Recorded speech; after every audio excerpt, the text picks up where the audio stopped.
Alright, magre-review tayo ngayon ng spinning reel galing kay Kasking. So nabili ko to from Lazada, around 600. So maliit lang yung sale niya, pero okay lang kasi grabe yung item na to. Ito pala ay spinning reel. Tignan natin yung karton. Ito ay 3000 series. Ang premium niya sa karton pa lang.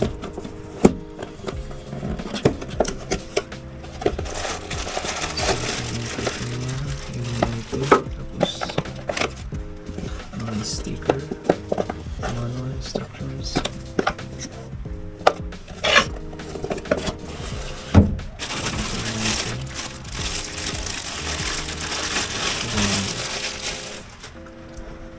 Ang ganda, premium na premium. Favorite ko talaga yung ganitong kulay. Kasking Centron. Yan. Ganda. So ito pala ay 3000 series. So, clicker niya. Grabe yan, lutong. Tapos yung gear ratio niya is 5:2:1. Tapos 9+1 yung ball bearing. Ito yung drag niya. Oh, ang lutong. Tapos ito yung ano niya, bail. Grabe. Kasking na kasking.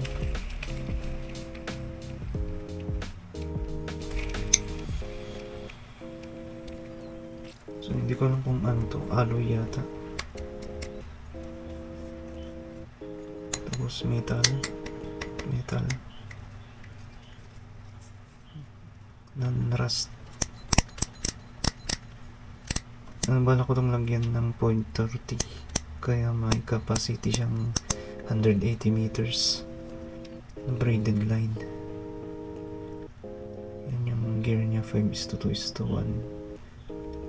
Tas ang capacity daw nito ay around 6 kilograms. Ganda. Pang ano to, pwede siya sa fresh water tapos salt water. Target ko lang talaga sa shore casting. Wow. Tapos ang lalim ng spool niya. Ito. Oh, ang lutong. Tapos ganun siya. Ito plastic pala to. Itong screw niya. Tapos pwede siyang left or right. Itong arm. Tapos I think Eva ito eh. Ang sarap hawakan. So ito yung Kasking Centron.